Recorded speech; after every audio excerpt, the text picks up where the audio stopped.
This is the first intercontinental conference of colored peoples, so-called colored peoples, in the history of mankind.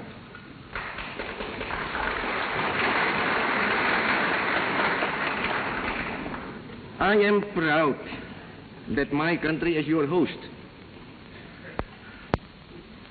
It is a new departure in the history of the world that leaders of Asian and African peoples can meet together in their own countries to discuss and deliberate upon matters of common concern. Success. In spite of diversity that exists among its participants, let this conference be a great success. Yes, there is diversity among us. Who denies it? Small and great nations are represented here with people professing almost every religion under the sun. Buddhism, Islam, Christianity, Confucianism, Hinduism, Jainism, Sikhism, Zoroastrianism, Shintoism, and others. Almost every political faith we encounter here, democracy, monarchism, theocracy, with innumerable variants, and practically every economic doctrine has its representative in this hall. Marxism, socialism, capitalism, communism, in all their manifold variations and combinations. But again, what harm is in diversity when there is unity in desire? This conference is not to oppose each other. It is a conference of brotherhood.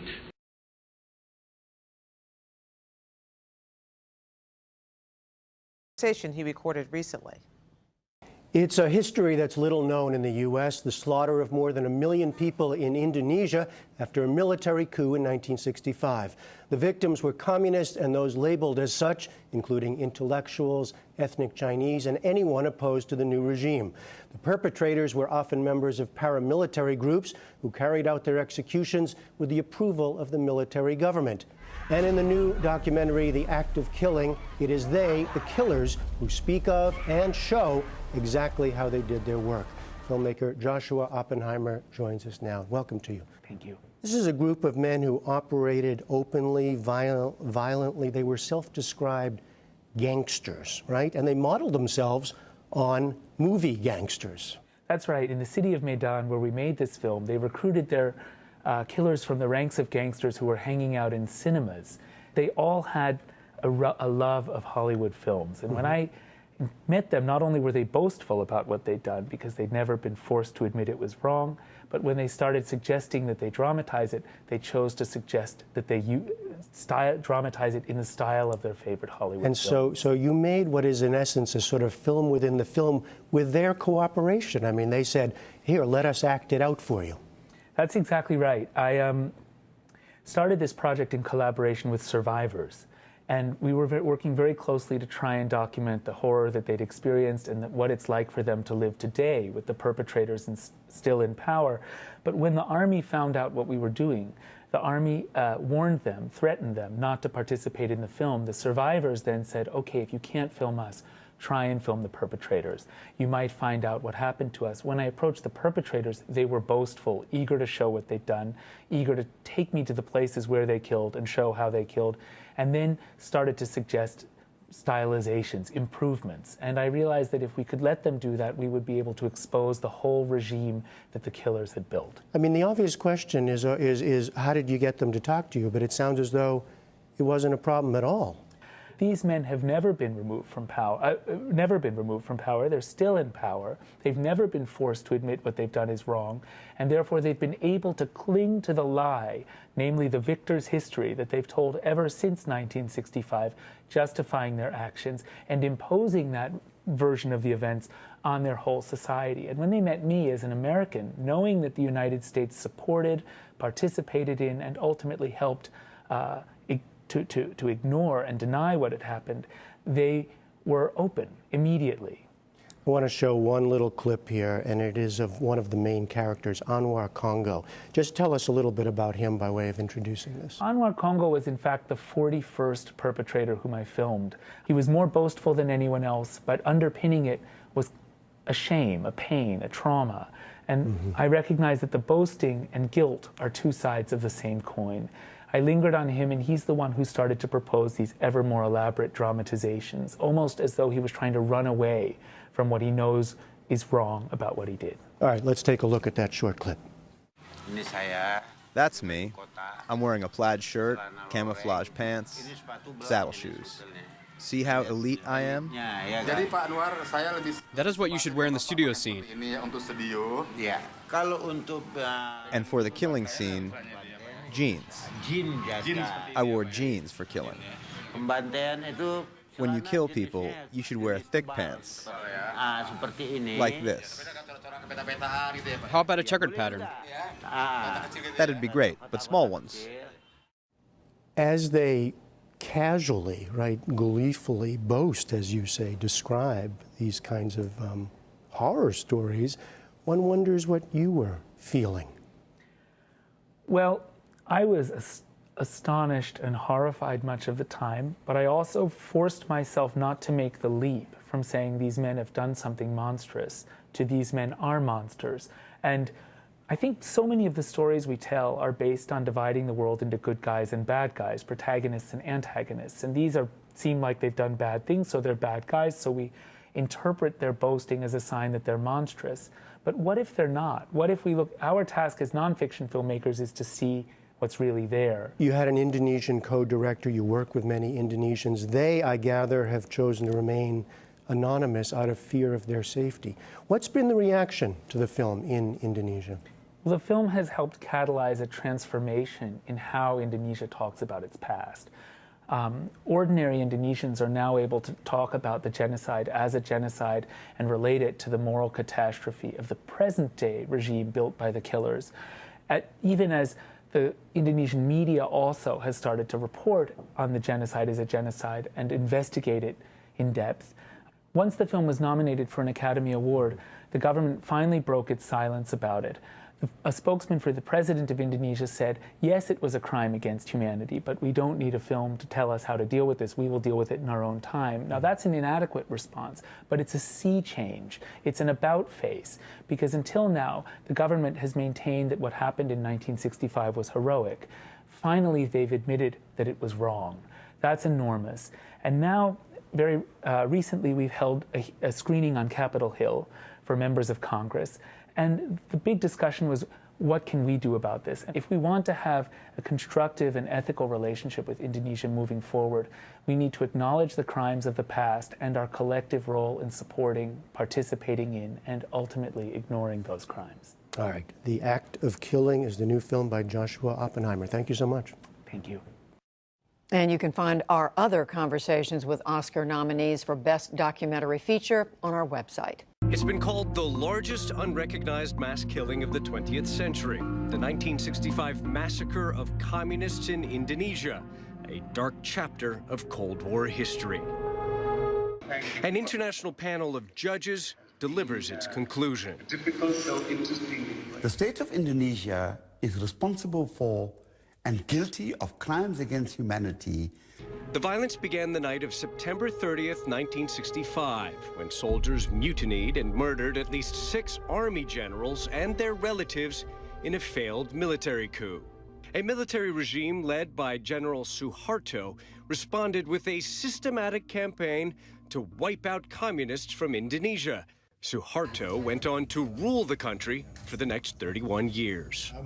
In its ruling, the International People's Tribunal found the state of Indonesia guilty for the massacre of an estimated 400,000 people.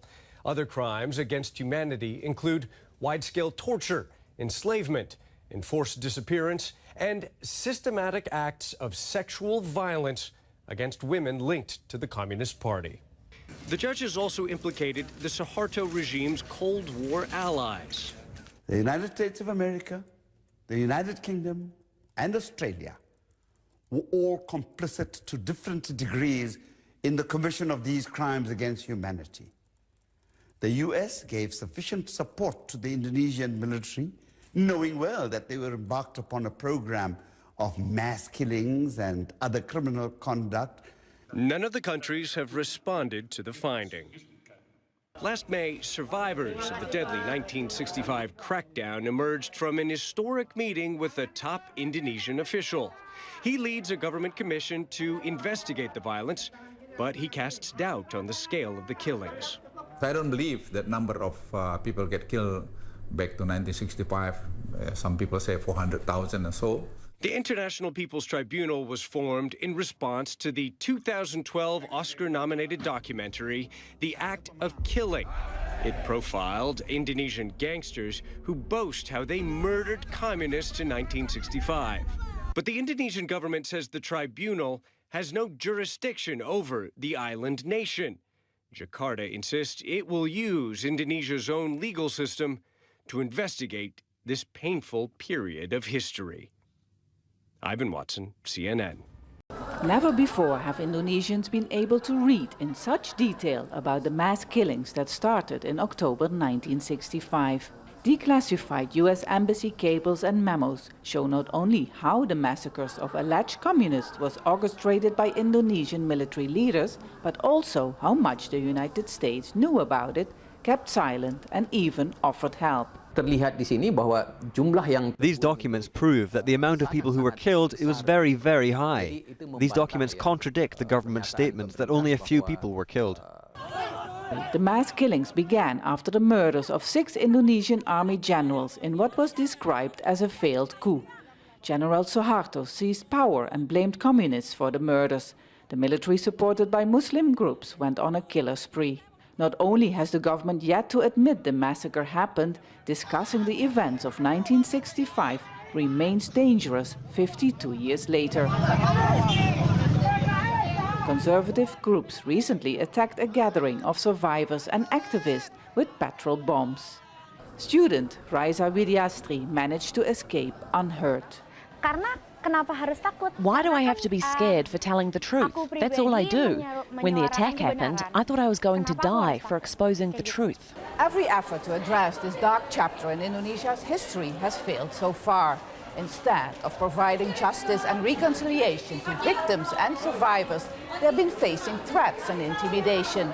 Now they can only hope that these documents with detailed accounts of the mass killings will stop this denial. A government-sponsored symposium last year, the first time survivors could openly tell their stories, backfired. The government refused to continue the reconciliation process after former generals launched a nationwide anti-communist campaign. Our people should not be willing to be lied to. We need to empower our people to be able to ignore these lies about the comeback of communism that are being used for political purposes.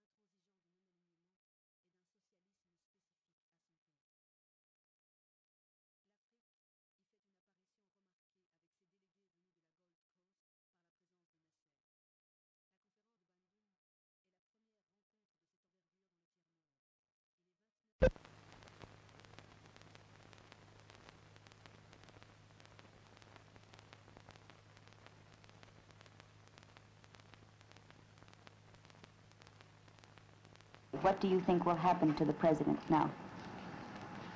Well, he is already wounded, and what's more? What? Will they harm him physically in any way? Well, I don't think so, and I pray not. Mm-hmm. Do you think there's any chance that President Sukarno might be able to regain power? I don't think so, and I don't want. Why not? You don't want him to? I don't want. It has been a very hard life for me, and I don't want.